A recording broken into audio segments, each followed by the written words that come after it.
Yo, what's good, YouTube? Welcome back to another tutorial. I'm about to show you how I do my high skin fade and a little bit of beard work as well, so stay tuned, guys. Alright guys, first things first, remember we have two different liners, one for lineups and one for taking off bulk like I'm doing here. So I'm going to be taking off bulk and I'll be making guidelines like this, and I have them not zero gap, so therefore it won't be such a harsh line for me to take off in the future. So just keep that in mind, guys.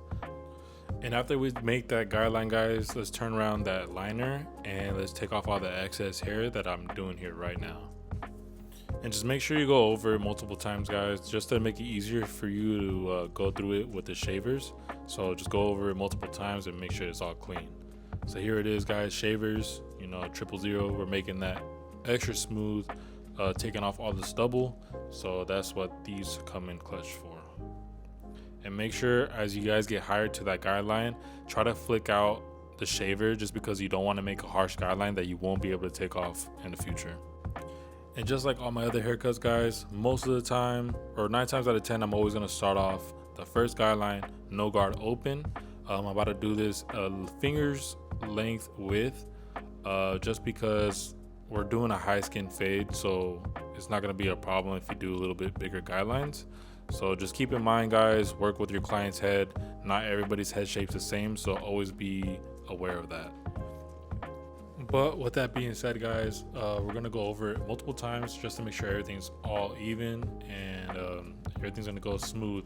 Remember, guys, the cleaner your guidelines are, will make a smoother transition, a nicer blend, and overall a nicer haircut. So let's try to be neat with every guideline and every step that we do. And now, guys, with the number 1 close right above that guideline we just did, we're gonna do the same exact thing, a finger's length width, and just go over it multiple times to make sure everything's all even.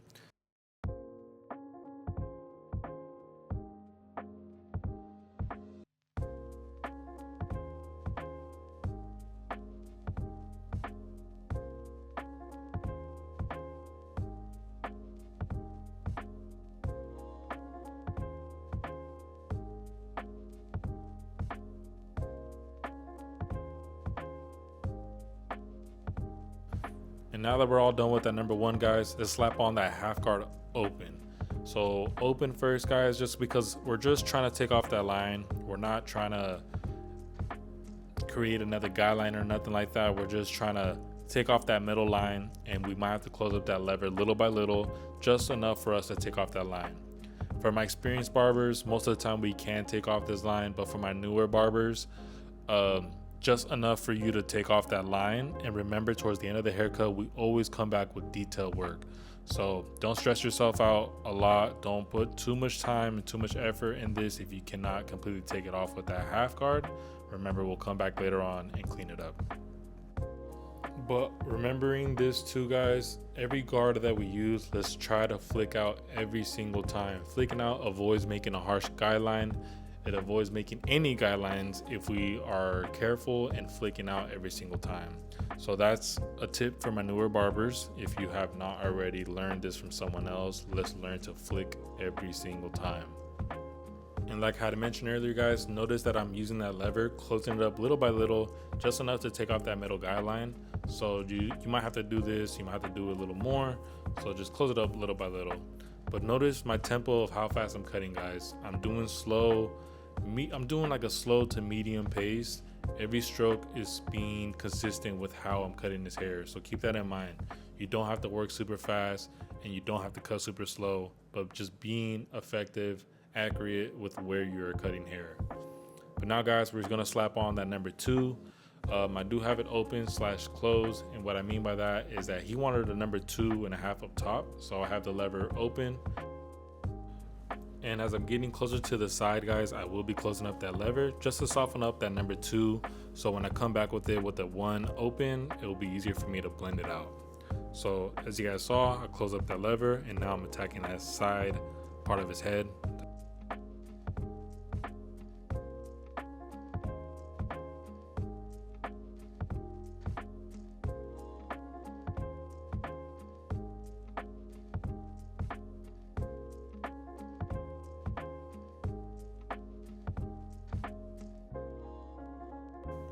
And now guys, with my number one open slash close, what I mean by that is always start off your new guard open, because we're just trying to take off the guideline. We're not trying to make another one.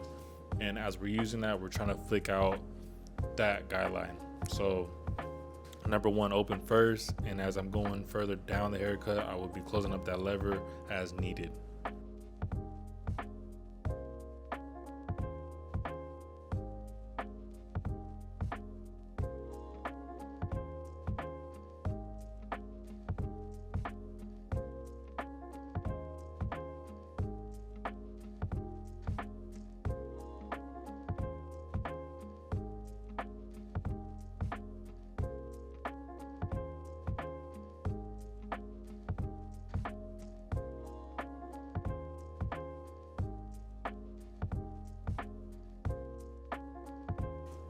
And now guys, with that half guard again, I'm bringing up that half guard because now we're going to do some detail work. We're just attacking the dark areas that I was not able to take off with that number one close. So like I mentioned to you guys before earlier guys, don't stress out on certain areas. You can always come back and do detail work. But now with the no guard close slash open, the first thing I'm gonna do is close up that lever all the way and attack that very bottom line. And as I'm going up into the fade, I will be opening up that lever little by little, opening up that notch just little by little. And another thing to keep in mind guys, is the pressure that you are applying to the head. So if you apply a lot of pressure, you can take off a lot of hair that you necessarily didn't want to. So let's be cautious about how much pressure we are applying as we are moving up higher into the fade. The last thing we want to do is give our clients bald spots, and that's just all bad news right there. But I don't always recommend going as high as I am right now if you are not experienced. So just keep that in mind guys. Don't go too high if you're not ready for that yet. If you do want to do more detailed work on that top part of the haircut, I do recommend slapping on that guard that you were using before and just slowly, little by little, work your way down. And the same steps that I did here on this side of the head guys, I will be doing the same thing toward the other side of the hair. I won't be explaining and going step by step like that because it is the same exact thing. So I will be fast forwarding the whole rest of his head. But as you guys can see guys, that fade is coming in little by little guys. Do the same exact steps and you will get the same results every single time. And if you guys are learning anything, please hit that like button, that subscribe button guys. It means a lot for me and the channel. And share this with anybody you think that will benefit from it. I will be doing more and more tutorials in the future, so just stay tuned. But yeah, let's continue on with this haircut.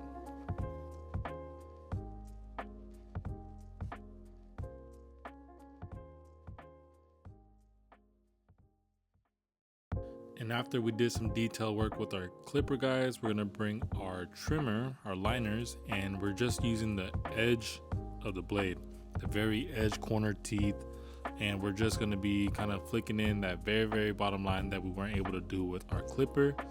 So just being soft with it and attacking very specific areas that we are aiming for. And just like I said, be soft with it. Don't go too crazy. Don't apply so much pressure because you will give someone a bald spot, and that is the last thing we want to do. So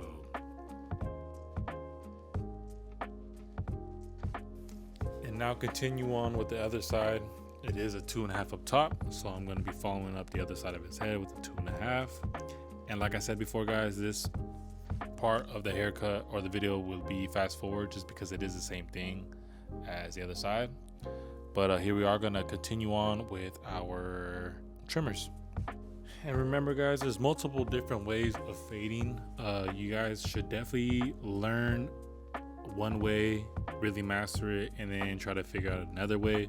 What I mean by that is like what we're doing here guys is kind of fading our way up. I also like to fade my way down, but it really also just depends on the hair texture, how dense it is, how dark, how light it is, and all those different methods of cutting hair are really effective depending on what the results you're looking for. So keep that in mind guys. Be creative. Have your own style. That's what clients like. They like the way you cut hair because you're unique. You are the way you are. The way you cut is what people are attracted to, if that makes sense. That's how you attract certain clientele, because they like your work, they like the way you cut hair, they like the way you are as a person, which a lot of people don't think that's a big thing, but it very much is. Be yourself, guys. Have a personality, grow a relationship with these guys, and they'll go a long way. You would rather much want to see the same clients every week than newer ones every week. Trust me. And just like every haircut, guys, give it your all, do your best. You want to be consistent. You guys don't want to be a barber where you do good on one haircut or every other haircut. You want to be consistent every single time. And that's how you lock in clients. That's how you bring in new clients. Because if a new client comes in and you give them a good haircut, boom, they're going to come again the next time. And if you do it again and again, they end up becoming a normal client. And that's how you lock them in, guys. And if you guys are curious about how to lock in clients or bring new services, let me know down below in the comments, guys. I'm more than happy to teach you guys anything that I know, and just anything that I could help you guys with. I'm more than happy to do that. So please let me know, guys. I feel like this channel could definitely help us all grow as a team, as a family. And that's kind of my goal with this, because we're all trying to aim for the same ideas of being a successful barber. So yeah, just let me know, guys.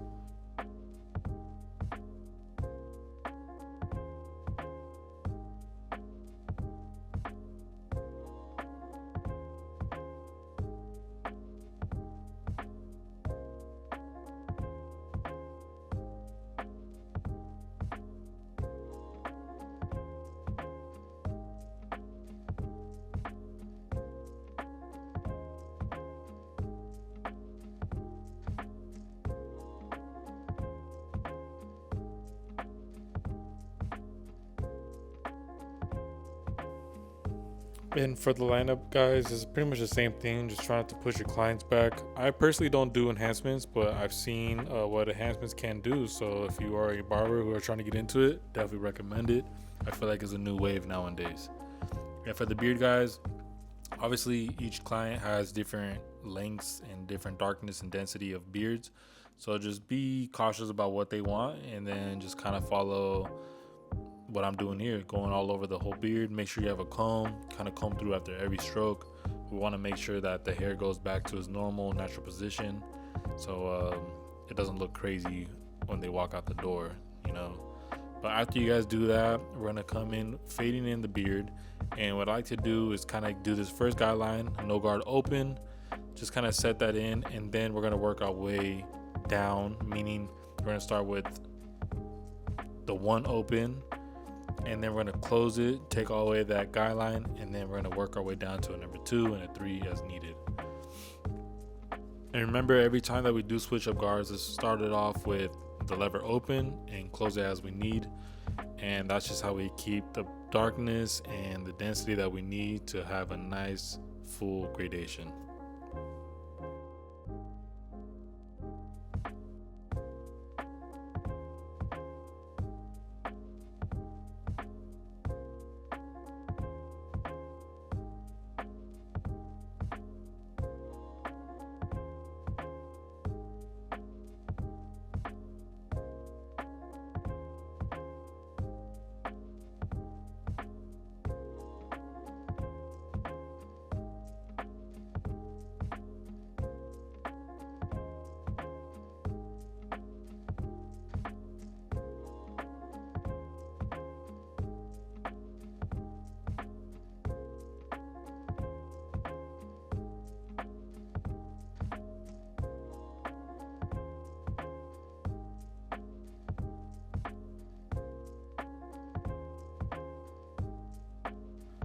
So after you guys detail, you know, whatever you guys need to do, just make sure you just go over it multiple times. You know, pick any dark areas that you see, like I'm doing now. So just more detailing.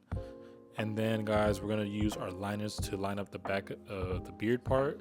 And typically, I like to keep it as natural as possible. I don't want to push it in. I don't want to curve it out too much either towards the ear area, if that makes sense.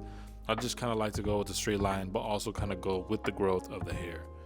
So now that we're doing that, we're gonna line up the beard, or not the beard, the mustache. And I like to do this just to get out of the way, so therefore when I do come in with a straight edge razor, I don't have to worry about the mustache. I personally don't use a straight edge on the mustache just because it is difficult for me, and every time that I have, I would accidentally nick somebody. So that's not something we want to do. So.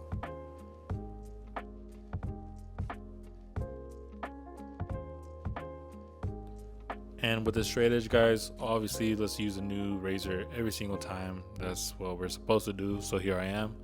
But every time we do use a razor, let's stretch out the skin. You want to stretch it out just because loose skin will create a nick. You would cut them, and obviously to prevent that would be stretching out the skin. And I always do usually do a hot towel on this client. A lot of clients are needed to have a hot towel just because their skin are super sensitive, which mine is. And I use a hot towel for many reasons. For one, to loosen up the skin, soften up the hair, so when I come with that razor, it shaves it off like butter. And it also prevents like razor burns just because it relaxes the skin and makes it so much easier for that razor to come by. So just keep these things in mind, guys. Not every client could take a dry shave. I do that on certain clients, but not all clients. And we're just trying to have a nice relaxed experience. The last thing we want to do is shave the client's face if it can't handle like a dry shave, so that's why we got to ask questions and try different things and see what they like. And yeah, just try to expand and think about different things you could do to help out your clients.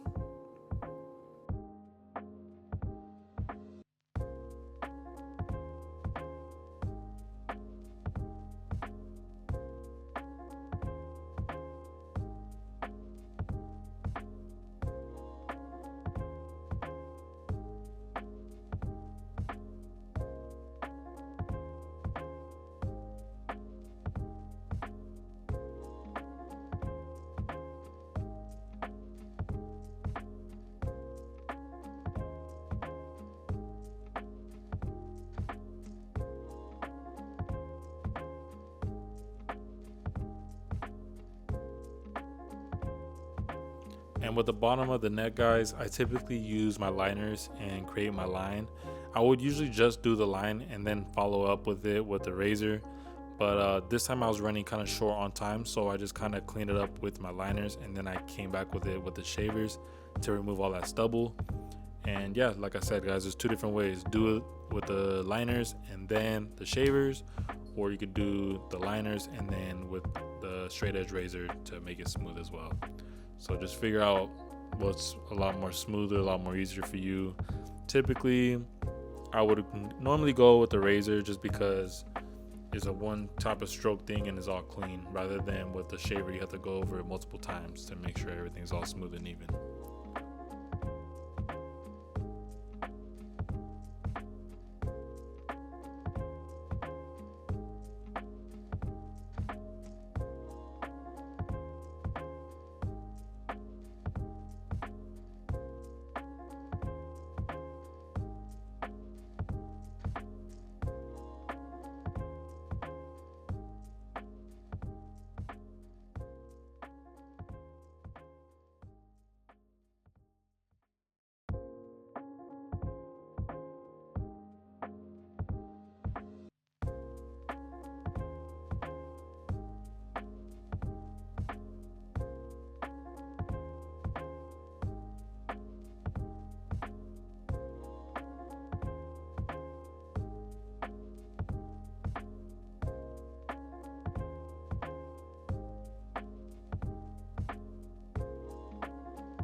But here's the end results, guys. I hope that y'all learned something from this video, and if you did, please hit that like button, that subscribe button, share this video with someone you think that will learn anything from it.